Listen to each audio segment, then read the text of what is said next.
क्या आपने कभी महसूस किया है कि कई घंटे एसी में बैठने के बाद गर्दन, कंधों या कमर में अकड़ाव और दर्द शुरू हो जाता है? बहुत से लोग इसे हड्डियों की बीमारी समझ लेते हैं, लेकिन क्या वाकई ऐसा होता है? आज इसकी असल वजह और आसान हल जानेंगे। अगर आप दफ्तर, घर या गाड़ी में रोज़ाना कई घंटे एसी इस्तेमाल करते हैं, तो वीडियो को आखिर तक ज़रूर देखिएगा। अस्सलाम वालेकुम नाज़रीन, इलाज पॉइंट की वीडियोस में एक बार फिर से खुशामदीद। सबसे पहले ये समझना ज़रूरी है कि एसी खुद पट्ठों को नुकसान नहीं पहुंचाता।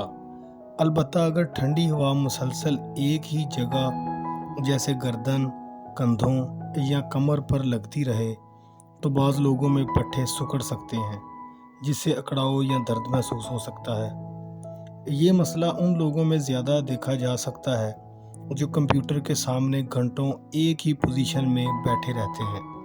ऐसी सूरत में सिर्फ एसी नहीं बल्कि मुसलसल एक ही अंदाज में बैठना भी अहम वजह हो सकती है। अगर आपको पहले से गर्दन, कमर या जोड़ों का दर्द है तो बहुत ज़्यादा ठंडा माहौल आपकी तकलीफ़ को मज़ीद नुमायाँ महसूस करा सकता है। इससे बचने के लिए क्या करें? एसी का दर्जा हरारत तकरीबन 24 से 26 डिग्री सेंटीग्रेड रखें। ठंडी हवा को बराह रास्त जिस्म पर ना आने दें। हर 30 से 40 मिनट बाद उठकर थोड़ा चलें।